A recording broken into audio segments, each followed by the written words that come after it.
చాలామంది చూస్తున్నారు కానీ వీడియో మాత్రం లైక్ చేయట్లేదు. వీడియో మాత్రం నచ్చితే ఖచ్చితంగా ఒక లైక్ ఇవ్వండి. ఎపిసోడ్‌లోకి వెళ్తే లక్ష్మి అడవిలోకి వస్తుంది కదా! ఇక ఒక దగ్గర గమనిస్తుంది. అక్కడ పొగొస్తుందంటే ఖచ్చితంగా ఎవరో అక్కడున్నారు. మేబీ దీక్షితులు గారు అక్కడే ఉండొచ్చు అని చెప్పి అటువైపుగా లక్ష్మి వెళ్తూ ఉంటుంది. ఇక లక్ష్మి అనుకున్నట్టుగానే అక్కడే దీక్షితులు గారు ఉంటారు. ఇక పూజ అది హోమం చేస్తూ ఉంటారు. ఇక అమ్మవారిని ఇలా తలుచుకుంటూ ఉంటారు. అమ్మ, నా కోసం అడవిలోకి వచ్చిన ఆ అమ్మాయి క్షేమంగా ఉండాలి. అలాగే ఇక గండాల వలయంలో చిక్కుకున్న మిత్రని నువ్వే కాపాడాలి అని చెప్పి ఇలా దండం పెట్టుకొని ఇక ప్రసాదం అందరికీ పంచుతూ ఉంటే ఇక అప్పుడే లక్ష్మి అక్కడికి వస్తుందన్నమాట. ఇక దీక్షితులు గారు గమనిస్తారు. అమ్మ లక్ష్మి, నువ్వు బ్రతికే ఉన్నావా అని చెప్పి అనగానే, అవును దీక్షితులు గారు అని చెప్పి లక్ష్మి అంటుంది. అప్పుడు దీక్షితులు గారు అంటారు, లోకం దృష్టిలో నువ్వు లేవు, కానీ నేను మాత్రం నమ్మానమ్మా. నువ్వు చనిపోలేదు, బ్రతికే ఉన్నావు, తిరిగి వస్తావని నేను నమ్మాను అని చెప్పి దీక్షితులు గారు చెప్తారు. ఆ తర్వాత దీక్షితులు గారు అంటారు, అమ్మ లక్ష్మి, ఎన్ని రోజులు ఎక్కడికి వెళ్ళిపోయావు, ఏమైపోయావు అని చెప్పి అడుగుతూ ఉంటే అప్పుడు లక్ష్మి చెప్తుంది, 5 ఏళ్ల క్రితం చింతలపల్లి బస్ యాక్సిడెంట్ అయింది కదా గురువుగారు అనగానే, అవును అని చెప్పి చెప్తూ ఉంటే దీక్షితులు గారు ఇక అప్పుడు లక్ష్మి అంటుంది, ఆ టైంలో ఏం జరిగిందంటే అని చెప్పి ఇక భాస్కర్ వాళ్ళ ఫ్యామిలీ గురించి ఇక అక్కడే ఉన్నట్టుగా, ఇక డెలివరీ కూడా అక్కడే అయినట్టుగా, ఆ తర్వాత ఇక బాబుని తీసుకొని బయటకు వచ్చేస్తుంది. ఆ తర్వాత ఇక అర్జున్ వాళ్ళ ఫ్యామిలీని పరిచయం అవడం, ఇక 5 ఏళ్ళ నుంచి ఇక్కడే అర్జున్ వాళ్ళ కుటుంబంతో ఉండడం, ఇదంతా మొత్తం చెప్తుందనమాట లక్ష్మి. ఇక అప్పుడు దీక్షితులు గారు అంటారు, అమ్మ లక్ష్మి, జీవితం ఎప్పుడు ఎవరికి ఏ రకంగా ఎలా ఎప్పుడు పరీక్షలు పెడుతుందనేది ఎవరు ఊహించలేరు అని చెప్పి అనగానే అప్పుడు లక్ష్మి, అవును దీక్షితులు గారు, నిజమే మీరు చెప్పింది, నా జీవితం అనుకోకుండా ఇన్ని మలుపులు తిరిగింది. ఇక నేను ఇప్పుడు మీ దగ్గరికి రావడానికి కూడా ఒక కారణం ఉంది అని చెప్పి చెప్తూ ఉంటుంది లక్ష్మి. అప్పుడు దీక్షితులు గారు అంటారు, లక్ష్మి, నువ్వు ఏ కారణమైనా ఉండొచ్చు, కానీ నేను ఇన్ని సంవత్సరాలు ఈ అడవిలో ఉన్న ఈ అమ్మవారికి పూజల్లో చేశాను కదా, ఆ పూజా ఫలమే నువ్వు తిరిగి వచ్చేలా చేసింది. ఇక చాలా సంతోషంగా ఉందమ్మా. వెంటనే ఈ వార్త నేను మిత్రకి, అరవింద్కి చెప్పాలి.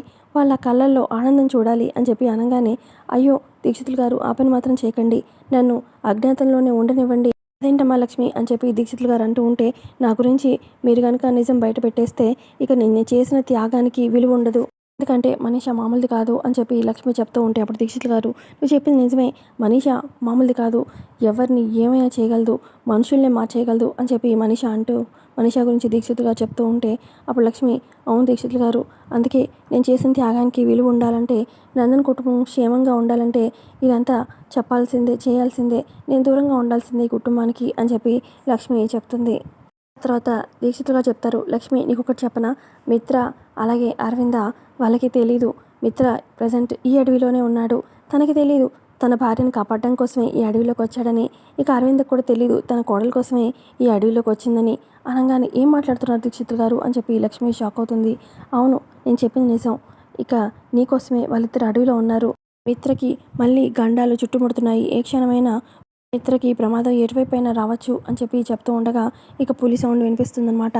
అయ్యో, ఇక్కడెక్కడో పులి ఉన్నట్టుంది అని చెప్పి లక్ష్మి అంటూ ఉంటే అప్పుడు దీక్షితులు గారు, అది పులి గాండెపు సౌండ్ కాదు, మిత్రకి ఇక మృత్యువు అతి సమీపంలో ఉందని సూచన అని చెప్పి చెప్పంగానే ఇక లక్ష్మి షాక్ అవుతుంది. అటు ఇటు టెన్షన్గా చూస్తూ ఉంటుంది.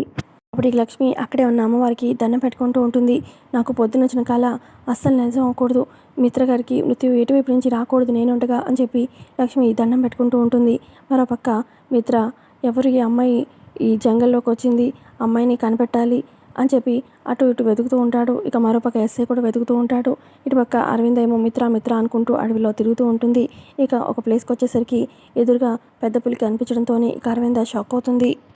అరవింద్ని చూడగానే ఆ పెద్ద పులి ఇంకా పెద్ద పెద్దగా అరవడంతో ఇక అందరికీ అర్థమవుతుంది ఇక్కడ దగ్గరలో పులి ఉంది అని చెప్పి. ఇక ఎస్ఐ అయితే, ఇక్కడ దగ్గరలో పులి ఉంది అంటే బాగా ఆకలి మీద ఉన్నట్టుంది, అందుకే అంత పెద్ద పెద్ద సౌండ్స్ చేస్తుంది అని చెప్పి ఇక చేతిలో గన్ తీసుకొని మిత్ర ఏమన్నా ప్రమాదంలో పడ్డాడా అని చెప్పి వెతుకుతూ వెళ్తూ ఉంటాడు. మరోపక్క అరవింద్ వెనకాలే మిత్ర కనిపిస్తాడనమాట. మామ్ అని చెప్పి అనగానే ఇక ఇప్పుడు అరవింద, మిత్ర నువ్వు దగ్గరికి రావద్దు, అక్కడే ఉండు అని చెప్పి అరవింద అరుస్తూ ఉంటే, మామ్ నేను నిన్ను చూస్తూ అలా ఎలా వదిలేస్తాను, ఉండు అని చెప్పి ఇక మిత్ర మెల్లగా అరవింద్ దగ్గరికి వచ్చి ఇక అరవింద్ని వెనక్కి లాగి మిత్ర ఎదురుగా ఉంటాడు. ఇక ఎదురుగా పులి ఉంటుంది. ఇక అంతా కంగారుగా ఉంటారు.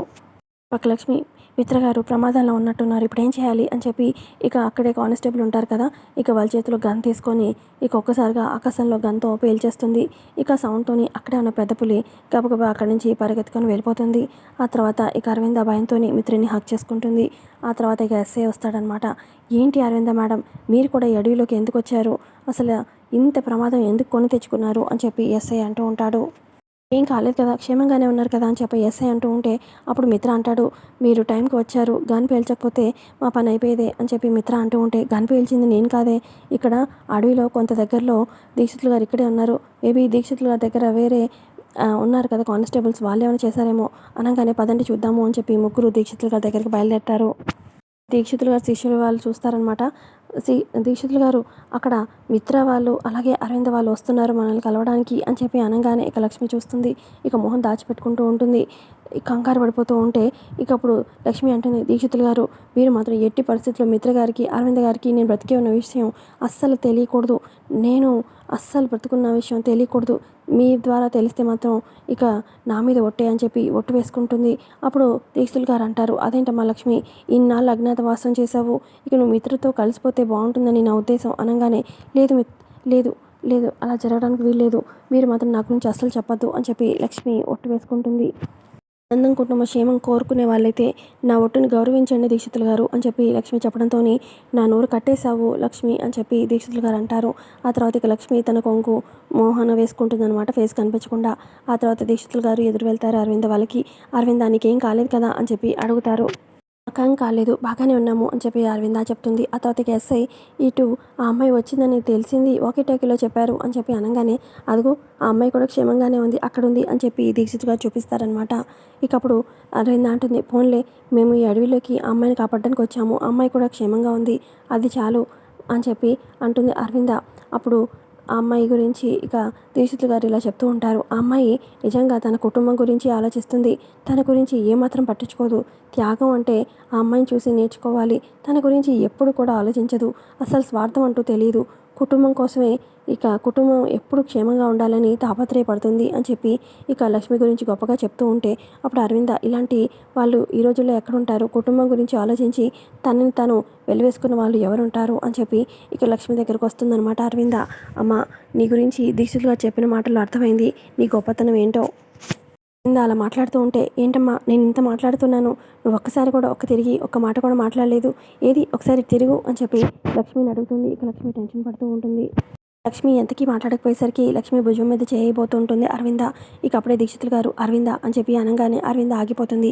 ఇక దీక్షితులు గారు ఇలా చెప్తారు, అరవింద ఆ అమ్మాయి ప్రత్యేకమైన ఒక పూజలో ఉంది, ఇలా ఈ పూజలో ఉన్నప్పుడు మోహం ఎవరికీ చూపించరు, అందుకే నీతో మాట్లాడడం లేదు అని చెప్పి చెప్తారు దీక్షితులు గారు.